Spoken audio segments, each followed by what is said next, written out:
Estamos viviendo en el tiempo del fin, predicho por el profeta Daniel. Estamos por enfrentar eventos que sucederían antes del regreso de Cristo. Es como un aviso del futuro y no es atractivo. Es el drama de nuestro mundo. El pecado, el sufrimiento, la muerte, la caída de las naciones, guerras, hambrunas, la difusión del evangelio, engaños, terremotos y otros. Estamos viviendo los peligros del tiempo del fin. Todo esto es según Cristo, principio de dolores. Pero tenemos la palabra profética más segura. Cristo dijo a su pueblo: yo estoy con vosotros todos los días hasta el fin del mundo. La iglesia es la familia de Dios en la tierra y debemos entender los tiempos en que vivimos. Como continuadores del pueblo de Dios, se nos invita a salir del mundo y a prepararnos para reunirnos para la verdadera adoración, para estar en comunión unos con otros, para recibir instrucciones de las profecías que hiciera que el lucero de la mañana, Cristo Jesús, resplandezca en nuestros corazones. Asimismo, servir a toda la humanidad y cumplir con la sagrada comisión de ir y hacer discípulos. Oro para que el Señor Jesús use estos medios como instrumentos en sus manos para que usted pueda sentir el hambre y sed por más de la verdad absoluta. Que el Señor les guarde. Hola amigos, ¿cómo están? Queremos, como siempre, darles la bienvenida, nuestra gratitud porque nos sintonizan y así llevamos adelante esta serie que titulamos Descubriendo al Mesías de las Profecías. En esta ocasión continuaremos con el estudio más profundo de la ley de Dios en la percepción, en la visión del Nazareno. Miramos como de costumbre las profecías mesiánicas y a partir de allí el cumplimiento a través de las enseñanzas, de los hechos, las andanzas de Jesús el Nazareno. Vamos pues a mirar a continuación en Isaías capítulo 42, versículo 18 en adelante, lo que va a ser el puntapié de nuestro estudio, el segundo Sinaí, la postración ante la cosa. Ya vamos a ver de qué se trata. Sordos oíd, y vosotros ciegos mirad para ver. ¿Quién es ciego sino mi siervo? ¿Quién es sordo como mi mensajero que yo envié? ¿Quién es ciego como mi escogido y ciego como el siervo de Jehová? Que ve muchas cosas, pero él no advierte. Que abre los oídos, pero no oye. ¿Por qué? Porque su gran obra es: Jehová se complació por amor de su justicia en magnificar la ley y engrandecerla. Esta es la gran obra que caracterizó al Mesías, enviado por Dios para darles bendición a los hombres. Esto es, exaltando la voluntad de Dios. Acordémonos que Jesús lo había enseñado también en el Padre Nuestro. Hágase tu voluntad, como se hace en el cielo, también aquí en la tierra. Y Jesús vino con ese propósito, engrandecer la voluntad de Dios. Pero al ver el hombre su imposibilidad, y sí tenemos el texto: venga tu reino, hágase tu voluntad, como se hace en el cielo, así también que se haga en la tierra. Pero al ver el hombre su imposibilidad, su incompetencia para poder cumplir la voluntad de Dios, Jesús la cumplió por nosotros, pero a la vez nos da un escape a fin de que al aferrarnos a Jesús, al ir a Él, encontremos el perdón de Dios y las fuerzas para obedecer aquella ley que Jesús obedeció. En el caso que nos ocupa ahora, el segundo Sinaí, la postración ante la cosa. Haremos el análisis del segundo mandamiento. No sin antes hacer el siguiente comentario. Hubo teólogos con el paso del tiempo, cristianos, que intentaron mejorar la explicación de los 10 mandamientos. Es el caso de Tomás de Aquino. En la Summa Teológica, este señor, por los años 1250 de la era cristiana, al producir ese voluminoso material, en uno de los párrafos menciona que en la ley de Dios tiene que distinguirse el aspecto moral y el aspecto ceremonial. Que aquello moral permanece, no así lo ceremonial. Solamente que el razonamiento que él hace es demasiado artificial, tal lo que leemos o escuchamos a continuación. En los 4 primeros mandamientos, según él, hay tal cosa como el aspecto moral y el aspecto ceremonial. Lógicamente, al escuchar la palabra ceremonial, un cristiano se pone en guardia, porque pensamos se refiere a ceremonias, ritos, que con el tiempo caducaron.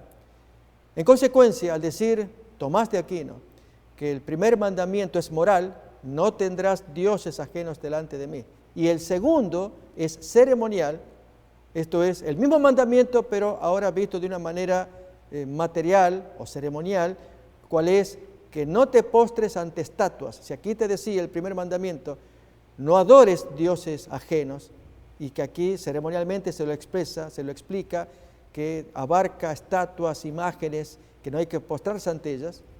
La pregunta es, ¿hay tal cosa como aspecto ceremonial al decir no postrarnos ante las estatuas, que eso es ceremonial? Lo mismo pasa con el siguiente mandamiento, con respecto al cuarto mandamiento, donde allí se anula absolutamente, al decir que Dios sí quiere un día de celebración para Él, uno de cada 7 días, pero el especificar que sea el séptimo día, eso es aspecto ceremonial. En consecuencia, lo que ha pasado en el catecismo de la Iglesia Popular es que de los 10 mandamientos, uno se ha quitado en forma absoluta, el cuarto mandamiento. Y más bien, reitero, se ha quitado absoluto el segundo mandamiento. No tendrás estatuas a las cuales postrarte, no te inclinarás ante ellas, no te postrarás ante estatuas. Esto se lo ha eliminado. Quedan 9 mandamientos. Y al 10º se lo cortó, se lo partió en 2 y ahí recuperamos los 10 mandamientos. Y para ello, el cuarto mandamiento ahora pasa a ser tercero al eliminarse el segundo, y al tercero entonces se le quita el aspecto ceremonial. Esto es el séptimo día, para decir entonces que en el catecismo que Dios supuestamente ordena santificar las fiestas. Se entiende una de cada 7 días, independientemente del día, primero, segundo, tercero, y el mandamiento claramente habla del séptimo, pero se entiende, que, según Tomás de Aquino, que eso es ceremonial. Amigos, es terrible lo que podemos hacer con explicaciones artificiales. En el caso que vamos a mirar ahora, vamos a ver el segundo mandamiento en que Dios ordena no postrarnos ante la cosa. Ese es el título del tema de hoy. No postrarnos ante una estatua, ante una efigie, ante una imagen, ante aquello material sensible que el individuo supone que es un ser superior o representa un ser superior. Y en verdad cometemos gravísimo error porque en lugar de postrarnos ante un Dios invisible que todo lo llena, todo lo sabe, todo lo ve, más bien como seres falibles nosotros buscamos algo más sensitivo o sensual, algo que podamos palpar, y es entonces una imagen, una efigie, una figura, y entonces el hombre se degrada al postrarse ante la cosa. De eso queremos hablar. Vamos entonces al mandamiento en sí. La ley del Decálogo da una verdad apodíctica. Acordémonos que si es apodíctico de parte de Dios, es inobjetablemente cierto, incondicionalmente cierto, es necesariamente válido. El asunto es que en los 4 primeros mandamientos que se refieren a la relación del hombre con Dios, el hombre no tiene otro punto de parámetro de medición que la sola voluntad de Dios. Si Dios lo dijo, es así, pero yo no lo puedo percibir, si es bueno o si es malo. En cambio, en los otros 6 mandamientos posteriores, la segunda parte de la tabla de la ley de Dios, en donde se revela la relación que debe haber entre hombre con hombre, desde el primer mandamiento de esa segunda parte, honra a tu padre y a tu madre, y así sucesivamente hasta el último, no codiciarás. Allí la conciencia nos dice que es justo y que es correcto honrar a los padres, no matar, no adulterar, no robar, no engañar, no codiciar. Es la esencia de la segunda parte de la ley de Dios. Pero la primera parte, que es la que estamos examinando, ¿qué parámetro tenemos para juzgar que si es válido o no, si es correcto o no, si es justo o no? Solamente que Dios lo definió. Y por lo tanto, si Dios lo dijo, queridos amigos, es muy importante prestarle atención. Es signo de respeto de un hijo a un padre. ¿Cuántas veces nos pasa en el mundo natural, en nuestro mundo diario, que un padre da la orden a un hijo y si el hijo joven, pequeño, no la entiende y cuestiona la orden? ¿Por qué es así? ¿Por qué lo tengo que hacer? ¿Cuántas veces el padre diría al hijo, hijo, te lo pido yo, hazlo, pero no entiendo por qué? ¿Dónde está la ganancia, la pérdida? No la entiendo. Tú no tienes que entender, tienes que obedecer. Tu padre te lo pide. Cuando seas mayor lo vas a entender. ¿Cuántas veces un padre desearía que ese hijo aprendiera obediencia para que no sufra él las consecuencias de la desobediencia en carne propia con la siguiente generación. En el caso de los 4 primeros mandamientos, tenemos que razonarlo de esta manera. Dios lo dijo, aunque no lo entendamos. Dios lo dijo y pide al hombre obediencia. Repasemos así rápidamente los 4 primeros mandamientos. Lo vamos a mirar a continuación en Éxodo capítulo 20, desde el versículo 2 en adelante. Allí en el 2 tenemos el preámbulo del mandamiento que aparece en el versículo 3. Yo soy Jehová tu Dios que te saqué de la tierra de Egipto, de casa de servidumbre. No tendrás dioses ajenos delante de mí. Esto es taxativo, normativo, apodíctico, inobjetablemente cierto. Dios no quiere, desde el punto de vista de Él, aunque uno no lo entienda desde nuestro ángulo humano. Si Dios lo dijo, es así. Eso es algo muy importante en todo ser humano, en la relación que el hombre tiene para con Dios. Dios ama a la persona humilde. Queremos ver un texto, yo les quiero invitar a que miremos a continuación. Vamos a continuar con los versículos, pero para resaltar, para enfatizar este aspecto de la sumisión de la criatura ante su Creador. En Isaías capítulo 57, versículo 15, nos muestra los extremos de Dios. Dios habita en lo más alto y en los más bajos. Miremos cómo lo dice acá. Porque así dijo el alto y sublime, el que habita la eternidad y cuyo nombre es el Santo. Yo habito en la altura y la santidad. Pero miren ahora el lugar más bajo.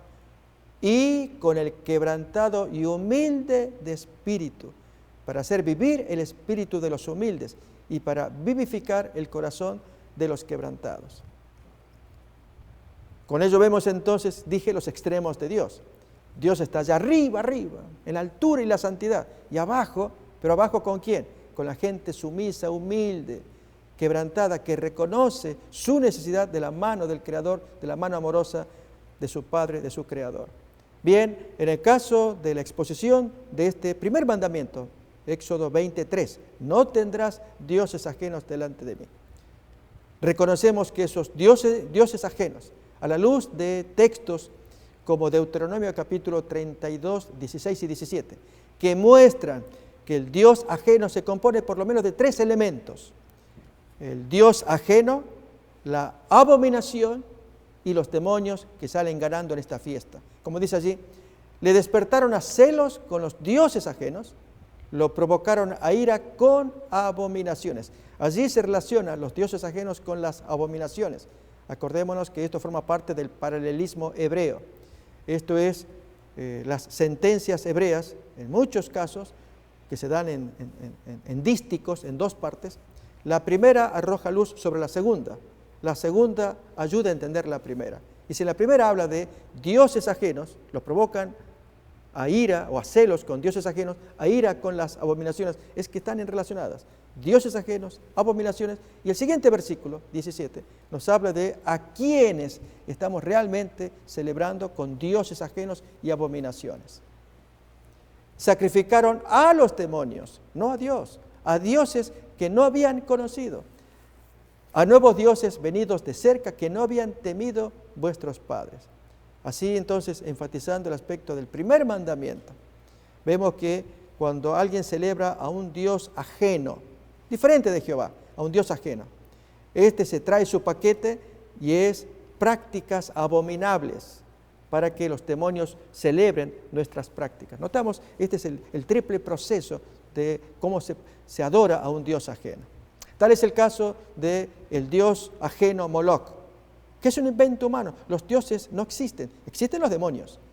Y este Moloch, este Dios falso, exige sacrificios humanos para que Él nos dé la bendición.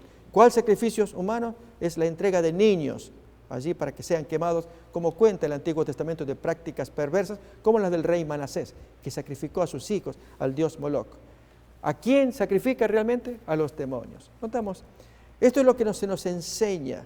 Y Jesús, al enfatizar este aspecto, Él dio en la tecla cuando discutiendo con los judíos, según miramos en Marcos capítulo 7, apenas un repaso de lo que ya se observó. Allí desde el versículo 18 les dice a los discípulos, ustedes no tienen entendimiento de lo que estoy diciendo, que no es lo que entra, sino lo que sale lo que contamina al hombre.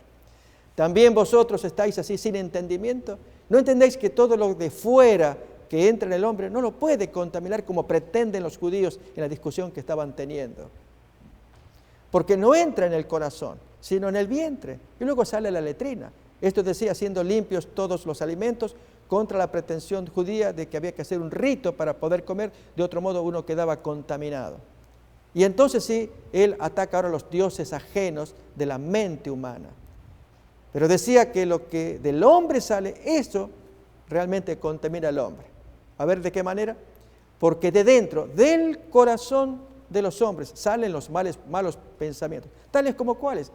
Adulterios, fornicaciones. Y aquí, amigos, vamos a señalar al primer Dios. Que uno dice, el adulterio, la fornicación. Sí, esa es la abominación que exige el Dios. ¿Cuál es el Dios? El Dios del sexo. Son dioses modernos. Tenemos dioses tales como el dinero, la moda, la música, que se convierten en dioses, las drogas, el dinero, etc. Y hacen que ese Dios exija de nosotros una devoción. En eso consiste la acción del Dios. Por definición, ¿qué diríamos que es un Dios? Es aquello a lo cual el hombre le dedica su devoción, su tiempo, su obediencia. Ese es el Dios. Y por lo tanto, si la práctica mía de adulterio, fornicación, el texto va a avanzar más todavía, lascivia, entonces estoy adorando a un Dios. ¿Cuál es? Esta es la práctica, la abominación que Dios se fastidia. El Dios es el sexo. ¿Sí? En algunos casos, cuando tengo envidia, también menciona allí, es algo que sale feo del corazón, y tengo envidia y soberbia, es porque tengo un Dios. Y esto suele pasar con las muchachas jóvenes y hombres en general también, cuando el Dios es la moda, por lo cual allí se hacen disputas por la moda, y que la muchacha, para tener el cuerpo ideal y pasar por la pasarela y tener allí su nombre en las marquesinas y en la fama, y peleando por ello. ¿Cuántas veces hasta su cuerpo lo hacen daño con la anorexia o la bulimia, hacer que la persona se vuelva tan dependiente de ese Dios llamado moda? Y así numeraríamos un sinnúmero. Hoy queremos mirar un Dios, pero un Dios físico, tangible, ante el cual el hombre se postra. Vamos a repasar el texto de las abominaciones que el hombre comete hacia ese Dios ficticio creado por la mente humana. Y quienes ganan son los demonios. Leemos el texto otra vez de Marcos capítulo 7, lo que estábamos leyendo, versículos 21. Porque de dentro del corazón de los hombres salen los malos pensamientos, adulterios, fornicaciones, homicidios, cuando el Dios ajeno allí es la droga, es el dinero, por lo cual cometemos homicidio. Se va captando. Son dioses inventados por la mente humana, como lo era el antiguo dios Moloch, que exigía sacrificios humanos, de bebés, de niños, que eran llevados al altar y quemados con fuego para que el adorador manifestara profunda respeto y sumisión al Dios, y el Dios le bendijera, le beneficiara. Miremos todavía más en el siguiente versículo 22, acerca de las abominaciones que salen del hombre. Hurtos, avaricias, maldades, el engaño, lascivia, envidia, maledicencia, soberbia, insensatez. Y la definición de Jesús a continuación, 23. Todas estas maldades o abominaciones es como llamaría Deuteronomio 32, 16. Es lo mismo. Todas estas maldades o abominaciones de dentro salen y contaminan al hombre. Logramos mirar, amigos, este principio, es lo que importa. Dijimos del Dios ajeno, son tres componentes. Es el Dios que ya va a llevar nombre y apellido, que es una ficción humana, que invita a cometer una maldad o una abominación, y quienes salen ganando son los demonios. Vamos a repasar el texto de Deuteronomio capítulo 32, versículos 16 y 17, por lo cual Dios no quería esos dioses ajenos que contaminaban la mente humana, fabricaban abominaciones para llevar malas prácticas, y entonces que los demonios salen festejando, celebrando la derrota humana. Miremos, Deuteronomio 32, 16.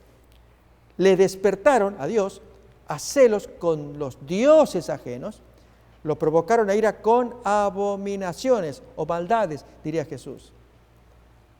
Sacrificaron a los demonios y no a Dios. a dioses que no habían conocido, a nuevos dioses venidos de cerca, que no habían temido vuestros padres. Allí vemos entonces la igualdad que establece el texto bíblico entre adorar a un Dios ajeno y sacrificar a los demonios. Amigos, estos son pensamientos solemnes y es cómo debiéramos cuidarnos de hacerle caso al Señor y ahora a contraluz, podemos decirlo así, de lo que Jesús enseña de a quién tenemos que adorar. Esto aparece en Mateo capítulo 22, lo leemos ahora.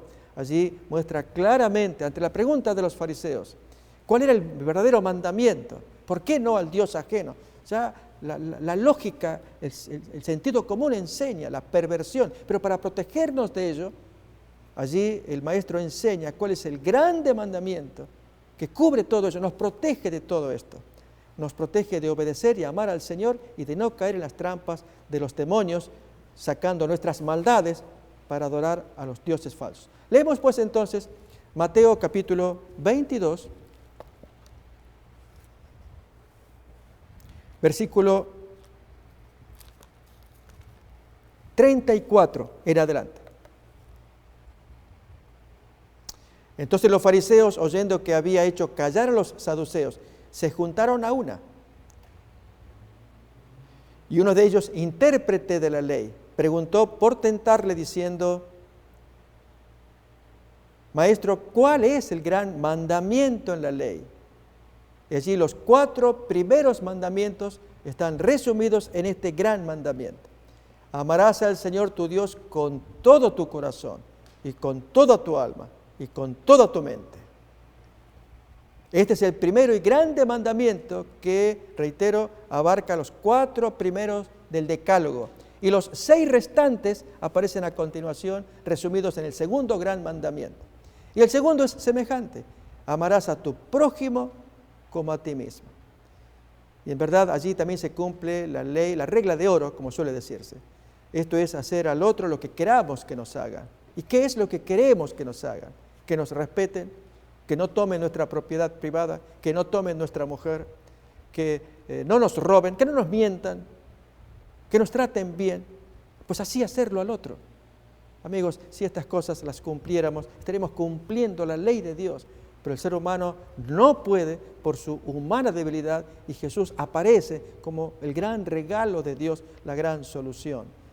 Por eso se exalta estos temas de descubrir al Mesías en las profecías mesiánicas y en los cumplimientos y ver que es algo tan agradable para todo hombre, acercarse, conocer este cumplimiento del Mesías.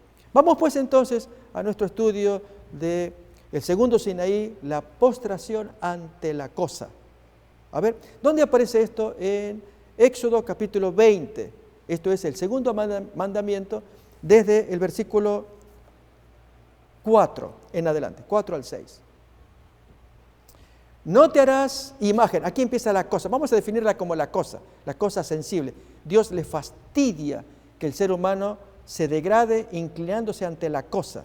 Dios creó al hombre a imagen de Dios y por lo tanto Dios quiere que el hombre tenga muy alta su estima, que se valore a sí mismo como hijo de Dios, no como alguien que se postra ante la cosa. A ver, miremos. No te harás imagen ni ninguna semejanza de lo que esté arriba en el cielo, ni abajo en la tierra, ni en las aguas debajo de la tierra. En verdad, no es que se va a condenar la fabricación de imágenes en sí, porque las podemos hacer y no hay delito en ello, sino al leer el mandamiento completo, qué es lo que pide Dios respecto de lo que vamos a leer ahora, es que esa imagen ante la cual nos postramos, y esa la debilidad humana es muy grande. Vamos a seguir leyendo. Versículo 5 ahora. No te inclinarás a ellas ni las honrarás. Este es el problema de la debilidad humana cuando el hombre contempla algo material, sensible, tangible, visible, como es la cosa que se ha dibujado o pintado. Porque yo soy Jehová tu Dios fuerte, celoso, que visito la maldad de los padres sobre los hijos hasta la 3ª y 4ª generación de los que me aborrecen. Notemos que allí se habla de maldad, porque al fabricar la cosa, una estatua, una imagen, e inventar el hombre alguna característica de esa cosa, para que esa cosa nos dé una gracia, una bendición, al punto de inventar que la cosa pide sacrificio humano. Es fruto de una mente enferma, porque esa cosa no es ningún Dios. Satanás sí produce en nosotros todas las maldades, las abominaciones del corazón, nos decía Jesús. Pero el hombre sensato hace caso al mandamiento y no acepta inclinarse ante ninguna cosa. Pero miremos todavía cómo continúa el mandamiento. Y yo hago misericordia a millares, a los que me aman y guardan mis mandamientos. Vamos a ver a continuación la razón de ser de por qué Dios ve insensatez en la criatura que fabrica una cosa y ante la cual se postra. Esto nos lo va a contar el libro de Isaías, capítulo 44. Estamos por ahora mirando los textos que nos hablen de la cosa para luego ir a ver en Jesús la enseñanza sublime, como es costumbre en él, para que el hombre razone, sea sabio y le haga caso al mandamiento de no postrarse ante la cosa, aunque, como se dijo al comienzo, este teólogo Santo Tomás de Aquino intentó anular el mandamiento diciendo que era algo ceremonial. Si Dios habló, el hombre debe más bien inclinarse, callarse, aprender de lo que el Señor enseña y no sacar teorías humanas para anular el mandamiento. Vamos pues entonces a Isaías capítulo 44, miramos ahí. Desde el versículo 9 en adelante, se nos va a hablar de la insensatez de la cosa o del que fabrica la cosa. Los formadores de imágenes de talla, todos ellos son vanidad, o sea, los fabricantes de las estatuas. Y lo más precioso de ellos para nada es útil. Y ellos mismos son testigos para su confusión de que los ídolos o estatuas no ven ni entienden. ¿Quién formó un Dios o quién fundió una imagen que para nada es de provecho? Dios le habla al hombre que razone, no se postre ante la cosa. He aquí que todos los suyos serán avergonzados, porque los artífices mismos son hombres. Todos ellos se juntarán, se presentarán, se asombrarán y serán avergonzados a una en el día del castigo. El herrero, y ahí comienza el proceso, una explicación de cómo se arma la cosa y la locura de lo que ello implica. El herrero toma la tenaza, trabaja en las ascuas, o sea, en los carbones, le da forma con los martillos y trabaja en ello con la fuerza de su brazo. Luego tiene hambre, le faltan las fuerzas, no bebe agua y se desmaya del arduo trabajo. Está describiendo cómo trabaja un orfebre creando una cosa, o sea, una estatua. El carpintero tiende la regla, lo señala con almagre, herramientas de carpintería. Lo labra con los cepillos, le da figura con el compás. Lo hacen en forma de varón, a semejanza de hombre hermoso para tenerlo en casa. Y amigos, si agregáramos a esto que lo hace en forma de mujer hermosa, como una virgen, ¿habría diferencia? Seguimos leyendo. Corta cedros, toma ciprés y encina, que crecen entre los árboles del bosque, planta pino, que se críe con la lluvia, que son la materia prima para construir estatuas. De él se sirve, y aquí viene entonces la insensatez, se sirve luego el hombre para quemar, toma de ellos para calentarse, hace frío, enciende también el horno, cuece panes con esa madera de ciprés que él se consiguió. Hace además un dios y lo adora, fabrica un ídolo y se arrodilla delante de él. Parte del leño quema en el fuego, con parte de él come carne, prepara asado, se sacia, después se calienta y dice, hoy me he calentado, he visto el fuego, estoy feliz, con parte de la madera con la cual él se calentó y comió. Y hace del sobrante, aquí viene la insensatez, hace del sobrante un dios, un ídolo suyo, se postra delante de él, lo adora y le ruega diciendo, líbrame porque mi Dios eres tú. Notamos, amigos, este es un texto de los varios del Antiguo Testamento que muestran la insensatez. Dios absolutamente se enoja, se molesta, porque ama a su Hijo, a todo ser humano. Y al haberlo creado en Adán y Eva como hijos a imagen de Dios y verlo postrado ante una piedra o ante un palo, ante un yeso, aunque sea bonito de figura, aunque sea en forma de virgen o de santo, que uno no puede cuestionar que la persona en cuestión haya sido buena y bella persona y que esto lo representa en figura. Pero el hecho de que el hombre se postre ante ello y le hable de una manera insensata, como hablarle a una silla, sálvame, ayúdame, Dios se ofende. Porque para esto seguimos con el siguiente paso descendente, y es que ese santo tendrá ciertas características que pedirán del hombre, como Dios ajeno, van a pedir del hombre ciertas prácticas que la Biblia llamará abominaciones o Jesús le llamará maldades. Y finalmente, cuando se llevan a práctica tales maldades, ¿quiénes salen ganando? Los demonios, porque al sacrificar a los dioses falsos, se sacrifican a los demonios. Es lo que nos cuenta Deuteronomio capítulo 32, texto que ya hemos leído en el versículo 16 y 17. Vamos ahora entonces a ver este fenómeno de la cosa en la percepción de Jesús. ¿Saben? Otra vez, ¿recuerdan la premisa con la que hemos hablado en este segundo Sinaí? De que si el mandamiento dice, oísteis que fue dicho, no matarás, no cometerás adulterio. Yo te digo, ¿recuerdan?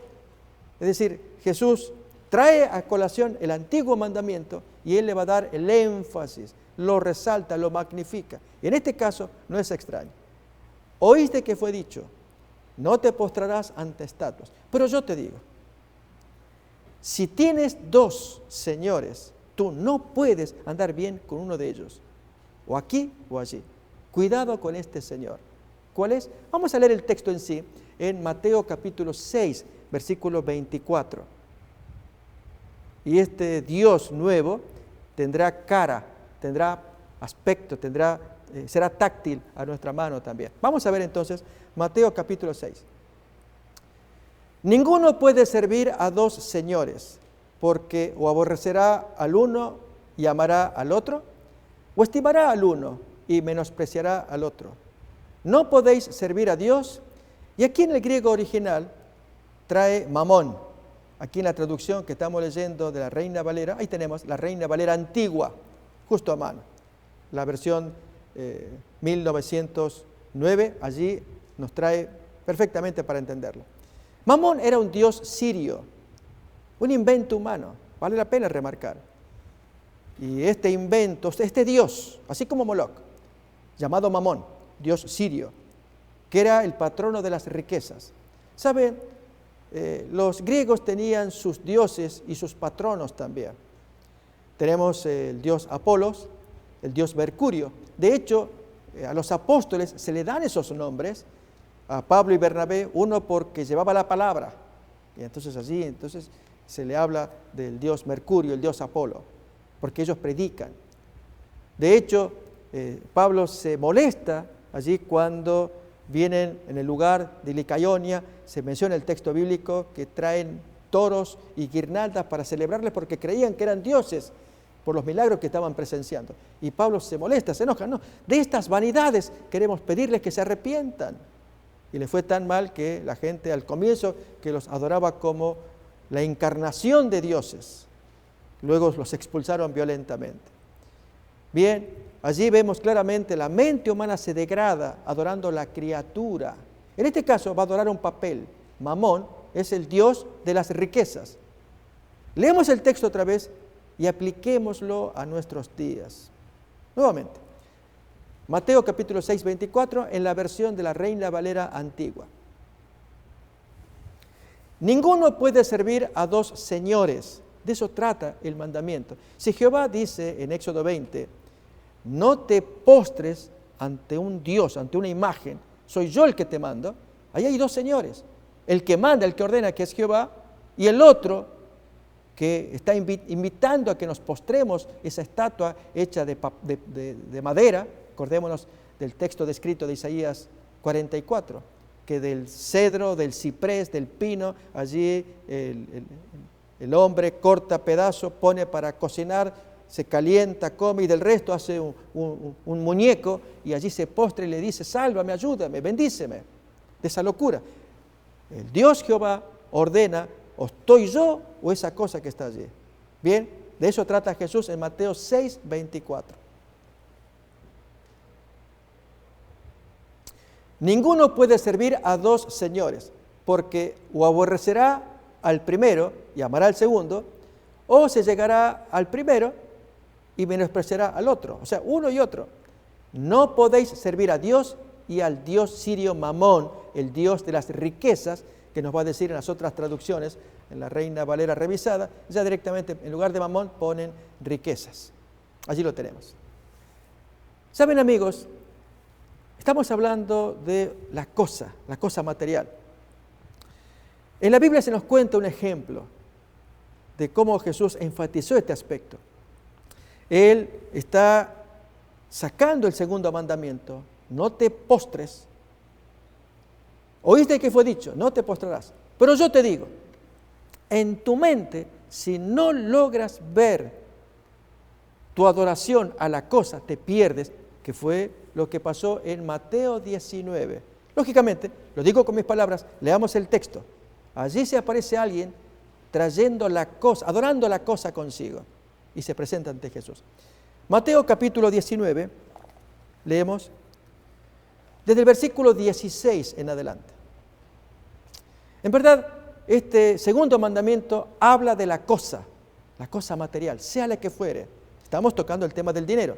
Podría ser el sexo, el cuerpo, que a veces hombres y mujeres adoramos, o cualquier cosa sensible, táctil, visible, olfateable, que podamos ver, tocar, oír, y que el hombre se postra ante ello contra la voluntad de Dios. Miremos acá. Entonces vino uno y le dijo: Maestro bueno, ¿qué bien haré para tener la vida eterna? Él le dice: ¿por qué me llamas bueno? Ninguno hay bueno, sino solamente uno. Pareciera como que el joven quiere ganarse la buena voluntad de Jesús con palabras agradables, pero Jesús discierne el corazón y le habla adecuadamente, correctamente. Hay uno que es bueno, Dios.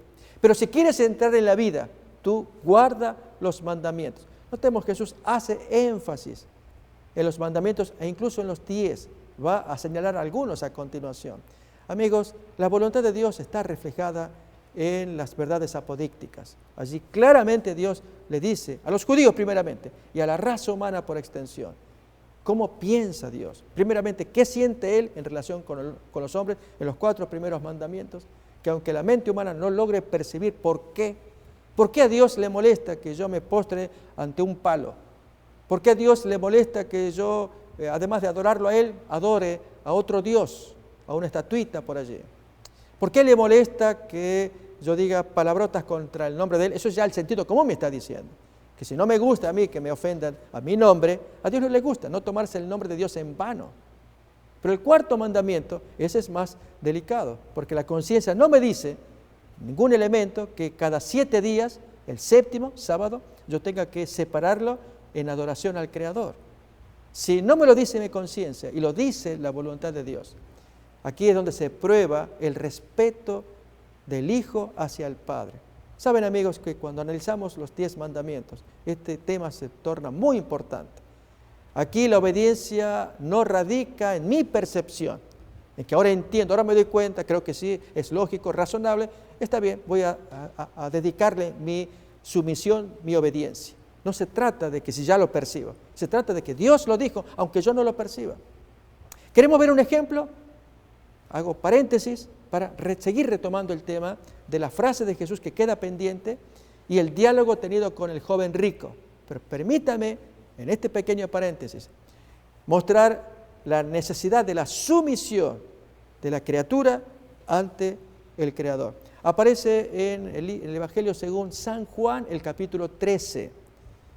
Allí Jesús se inclina para lavar los pies. Y Pedro se resiste, él queda asombrado, como su amado maestro, a quien Pedro tenía en muy alta estima. En esta ocasión, al ver a Jesús que comienza a lavar los pies de sus amigos, Pedro se resiste, no voy a permitir semejante humillación del maestro, la vergüenza de que ninguno de los compañeros se prestó como un criado a lavar los pies de alguien, ¿no? Y que lo haga el maestro. Leamos el texto, San Juan, capítulo 13,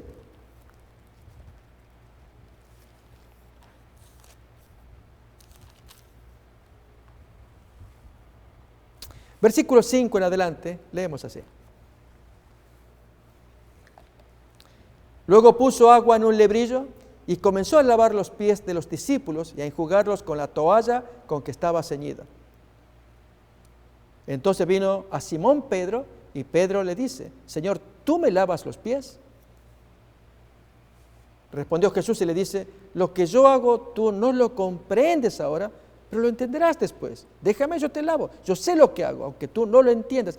Eso es lo que Dios pide de nosotros, obediencia. Pero miremos la reacción de Pedro. No me lavarás los pies jamás. Como él no lo entendía, no iba a permitir semejante humillación de parte de su amado maestro. Pero Jesús fue claro a continuación: si yo no te lavo, no vienes al cielo conmigo, no tendrás parte conmigo. Allí Pedro se asustó y dice a continuación: oh Señor, no solo mis pies, también las manos, la cabeza, todo. No. Eso es lo que Dios quiere, sumisión. Y amigos, en las enseñanzas que Jesús da a usted, a mí, Dios nos pide sumisión. Miremos a continuación el diálogo que Jesús tiene con este joven que se acerca a él queriendo saber más del cielo, pero se carga un ídolo consigo. Recuerden que el mandamiento dice: no te postrarás ante estatuas, imágenes, ante la cosa. Bien, este joven se trae una cosa consigo y él no la va a soltar.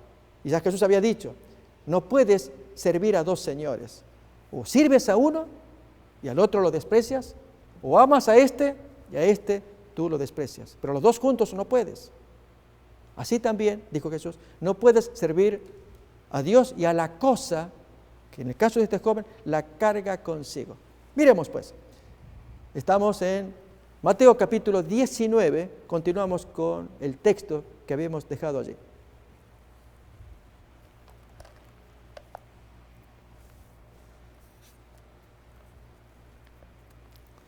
Entonces vino uno que le dice: Maestro bueno, ¿qué bien haré para tener la vida eterna? Él le dice: ¿por qué me llamas bueno? Ninguno hay bueno sino uno, Dios. Pero si quieres entrar en la vida, guarda los mandamientos. Él pregunta: ¿cuáles? Y Jesús enumera parte de los 10 mandamientos, especialmente lo que respecta a la segunda tabla. No matarás, no adulterarás, no hurtarás, no dirás falso testimonio. Honra a tu padre y a tu madre y amarás a tu prójimo como a ti mismo. Notamos, Jesús se lo resume todo allí en el segundo grande mandamiento de la ley.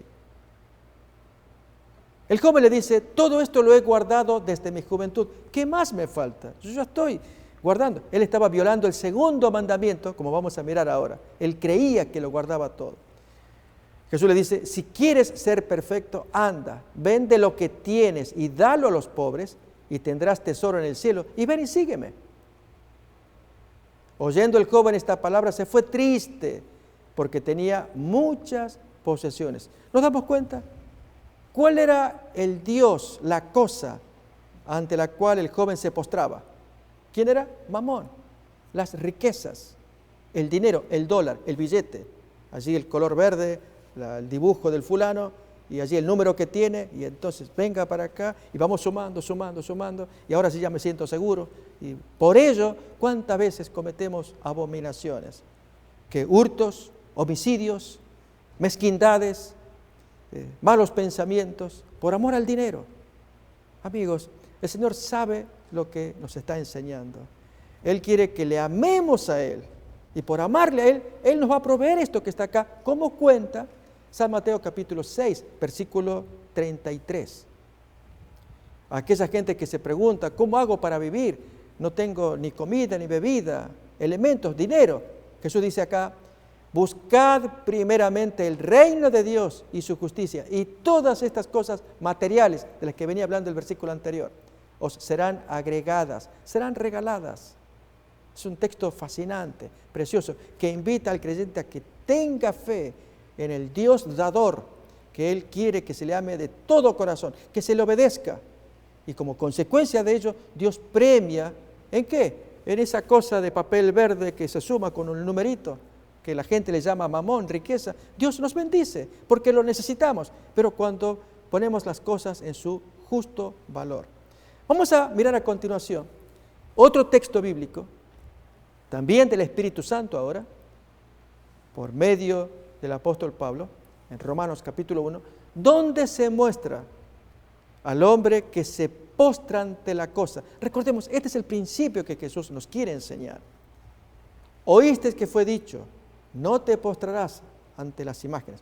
Pero yo te digo, no puedes servir a dos señores. Quédate con uno y entonces quédate con él. Que la cosa va a ocupar su lugar, la riqueza se te va a dar oportunamente si te quedas con él, pero con los dos no puedes. Como miramos a continuación en Romanos capítulo 1, versículo 21 en adelante.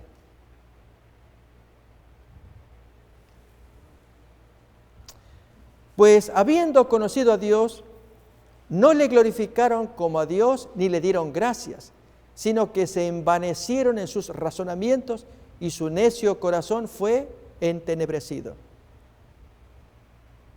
Profesando ser sabios, se hicieron necios. Y aquí entonces viene el tema de elegir entre el Dios y la cosa. Y cambiaron la gloria del Dios incorruptible en semejanza de cosas, de imagen de hombre corruptible, de aves, cuadrúpedos, reptiles. O sea, o adoramos al Dios genuino, al Todopoderoso, al Creador, o nos venimos abajo adorando a la cosa. Esto es la criatura. Como sigue a continuación. Por lo cual también Dios los entregó a la inmundicia, no les puso freno. Cuando uno ama la cosa, voy a dar el ejemplo, ama el sexo, bonito cuerpo de la mujer o bonito cuerpo del hombre. Y el hombre o la mujer que se embelezan mirando la belleza. Conocí el caso de jóvenes estudiantes de dibujo de la universidad. Y era su gozo ver cuerpos desnudos para dibujarlos, pintarlos, etc. No se niega que los cuerpos humanos sean bellos. Por supuesto, somos hijos descendientes de Eva, no descendientes de la evolución de un jardín zoológico o de los monos.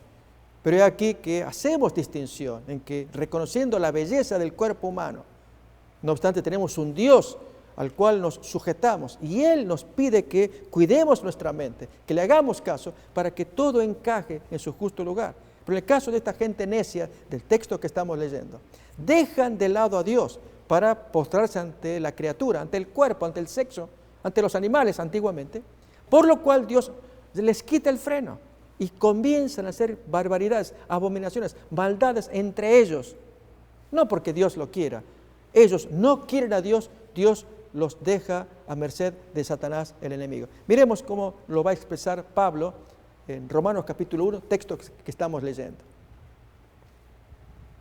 Por lo cual también Dios los entregó a la inmundicia en las concupiscencias de sus corazones, de modo que deshonraron entre sí sus propios cuerpos, ya que cambiaron la verdad de Dios por la mentira, honrando y dando culto a las criaturas antes que a la cosa, digo yo. O sea, aquella cosa tangible, sensible, que podemos mirar, oler, tocar, palpar, gustar. Todo es sensual, es la cosa contra el Creador que está por encima de todo ello. Honrando y dando culto a las criaturas antes que al Creador, el cual es bendito por los siglos. Amén. Y como consecuencia, miremos cómo Dios los libera en sus abominaciones. Por esto Dios los entregó a pasiones vergonzosas, pues aún sus mujeres cambiaron el uso natural por el que va contra naturaleza. Y de igual modo también los hombres. Entonces el texto anterior hablaba de lesbianismo, ahora habla de homosexualidad. Y de igual modo también los hombres, dejando el uso natural de la mujer, se encendieron en su lascivia unos con otros, cometiendo hechos vergonzosos, hombres con hombres, y recibiendo en sí mismos la retribución debida a su extravío. Allí vienen los castigos de enfermedades también, es la retribución por semejante pecado de haberse olvidado del Creador, que exige no se postren ante la cosa. Dios es el que pide que se postren ante Él, porque como Padre los va guiando. Y la cosa, dije, bella, como es el sexo, ocupará su buen lugar. Pero el hombre no quiere esto, sino dejarse llevar por su lascivia, encendidos por sus pasiones, liberados para hacer cuanta cosa ellos quieren, y Satanás no los frena y aparecen semejantes pecados. Pero seguimos leyendo todavía en la expresión de Pablo, ¿a dónde termina todo esto?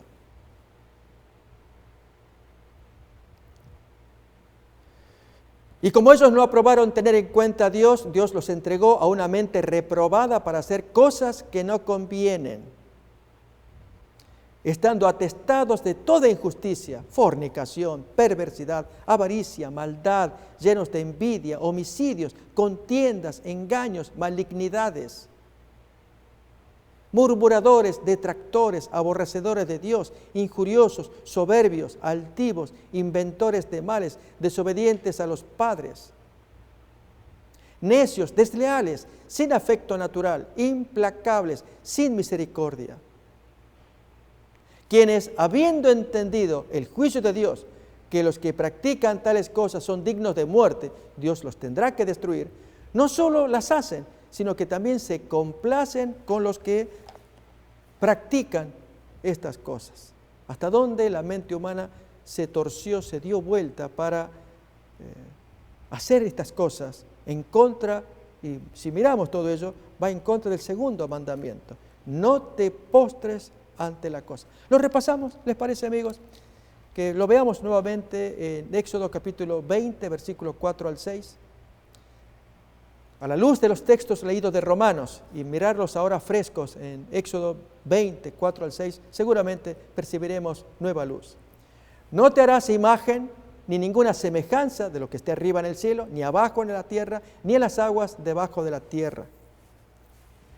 No te inclinarás a ellas, ni las honrarás, porque yo soy Jehová tu Dios fuerte, celoso, que visito la maldad. Ahí aparece la maldad, por haberse inclinado ante la cosa.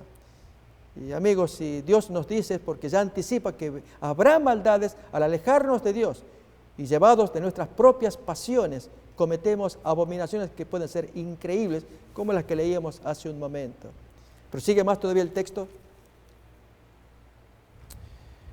Que visito la maldad de los padres sobre los hijos hasta la tercera y cuarta generación de los que me aborrecen. Aquí se nos están hablando de las consecuencias y taras que recibimos hasta de nuestros tatarabuelos.